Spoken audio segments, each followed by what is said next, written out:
Kristo Yezu akuzwe. Ngarutse mu kiganiro cya kane rero, niba warakurikiye tugiye kureba ibintu by'ingenzi umuntu yakora mu gihe agiye gutangira, ari mu gihe cyo kurambagizwa cyangwa se kurambagiza.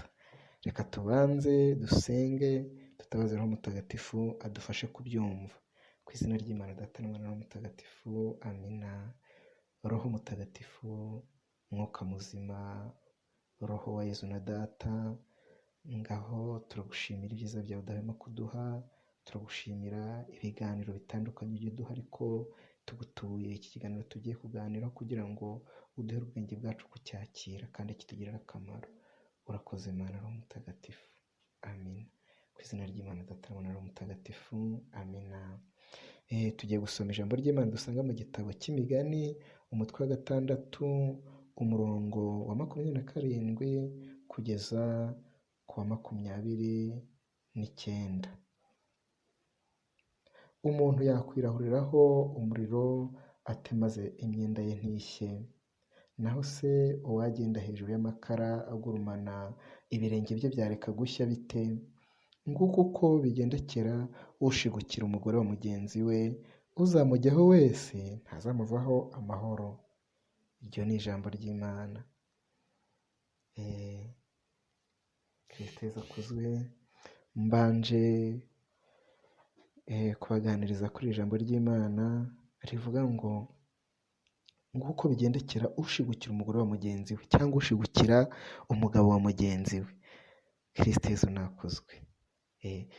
Urugo ni ikintu, ni umushinga mugari, ni umushinga muremure, ntago ari aho umuntu ajya kuruhukira, ntago ari aho umuntu ajya kurira fiyeri, ntago urugo utangiye gutekereza.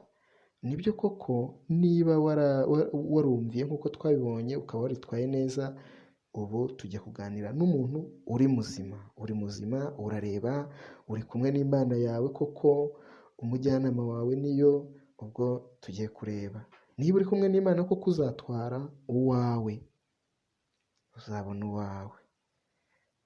Kuko dusanze ko iyo ujyanye uwundi ntago ubwo ni imbusane.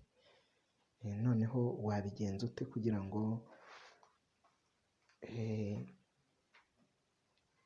ukore irambagiza neza? Icya mbere twabonye harimo kuba usenga ufashe. Icyo ni icya mbere, kuko wibuke ko urugo ari ijuru rito. Urugo ni ijuru rito, ntabwo mu ijuru hajya abantu badasenga. Urugo ni ijuru rito, ntabwo mu ijuru herekeza y'abapagani, oya.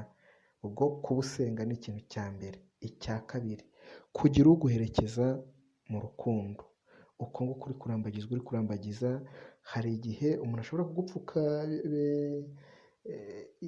iby'inyuma mu maso, ukuntu wenda ari mwiza cyangwa ukuntu ateye neza bikakwihisha. Ariko iyo ufite uguherekeza ntabwo akoresha amarangamutima. Uguherekeza mu rukundo, ubwo ni umujyanama ariko muzima kandi nawe umukristo. Icyo ni icya kabiri. Icya gatatu, kurambagiza cyangwa kurambagizwa witonze, nta kwihuta, nta gusiganwa n'imyaka, kumva ngo uri mukuru, kumva ngo urashaje, kumva ngo ibintu byakomeye, oya. Ahangaha ugomba kwitonda. Nta kiba kikwihutisha, umuhamagaro n'uw'Imana niyo iba irimo kugutuma.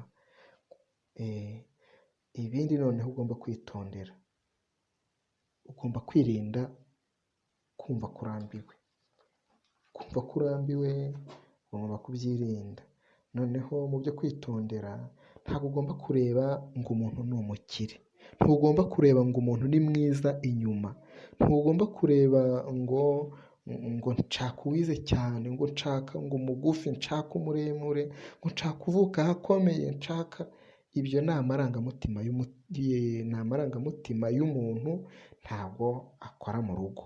Iyo yakoresheje ntabwo usanga waribeshye. Ahangaha rero twabanza twasobanukirwa neza, ariko utu tuntu mutwumve neza. Reka tugende noneho dusobanurirana gake gake, tubitware gahoro tubyumve. Ese ni ukubera iki umuntu agomba kuba asenga? Iyo usenga uba urimo kuganira n'Imana, kandi ingabire zubaka urugo zose zituruka kuri nde? Zituruka ku Mana. Ubwo niba warahunze Imana udashaka gusenga, udashaka gukora ibishimisha, n'ibyayo uba wabihunze, ubwo nawe urabyumva. Noneho kugira uguherekeza.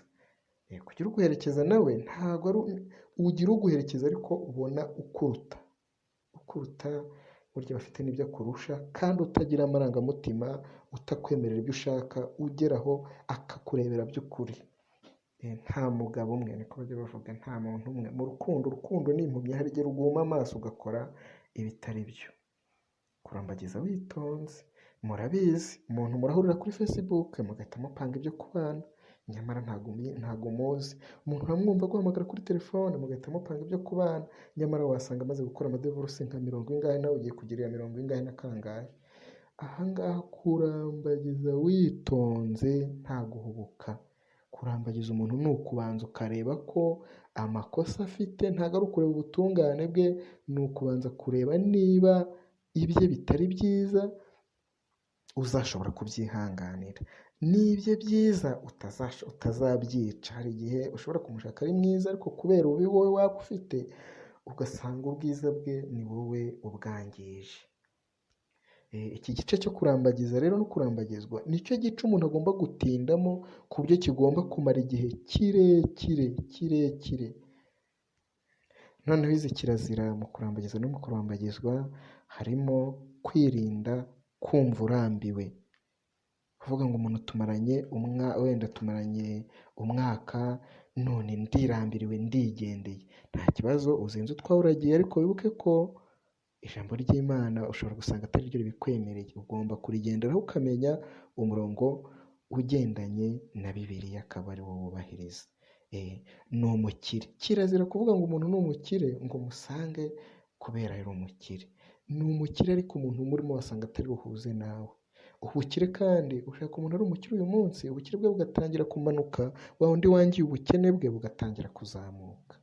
Icy'ingenzi ugomba kurebaho ni ukureba umutima umurimo, aho gushaka umuntu ufite ariko udafite umutima muzima. Washaka umuntu ufite umutima muzima, ubona ufite n'ubwenge, ufite n'inyota yo gushakisha, kuko ufite byinshi bishobora gutangira kumanuka, wari ufite duke bitangiye kuzamuka. Ahangaha tujye tuhitondera. Ni mwiza inyuma, ni mwiza, wenda ni inzobe, ni urugero, ni inzobe, ni umusore cyangwa umukobwa, ariko hari igihe ashobora kujya kugukarangira ibiryo rwose ari we arimo kwitegura, ka gasura mu maso amavuta agahita agahindanya. Ese nshuti yanjye, waba warakunze by'ukuri? Hari igihe ushobora kumukundira akaguru ariko ejo imodoka ikagaca hejuru. Ibyo ngibyo nabyo birashoboka. Impanuka ntabwo ari twe tuzikurura, ahubwo ziraza zibikora tubireba. Ese ko wakunze akaguru urabona bizagenda gute? Urukundo, dukunde nka Yezu niba dushaka kugira urugo ruzima. Nshaka uwize cyane, nshaka umugufi, uvuka akomeye. Ibyo byose niba ukundiye umuntu ibintu bihinduka, ni ukuvuga ngo nibihinduka, icyo mukundiye nigihinduka, ntabwo urukundo uzaba ukirufite rwuzuye.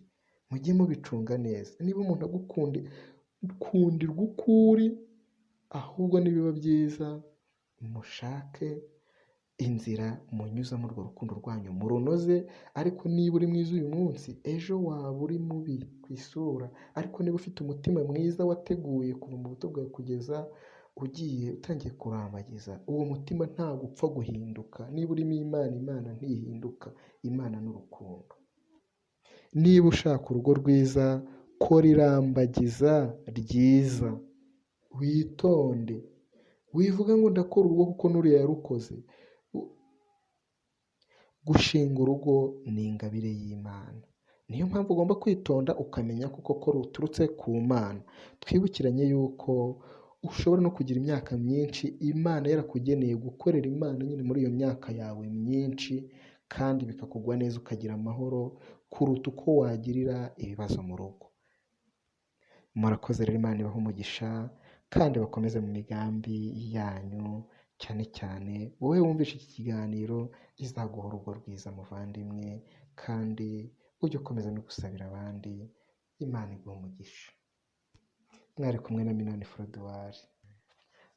Ejo mu kiganiro cya gatanu tuzaganira ku byo ugomba kuba wujuje kugira ngo ujye gutangira urugo.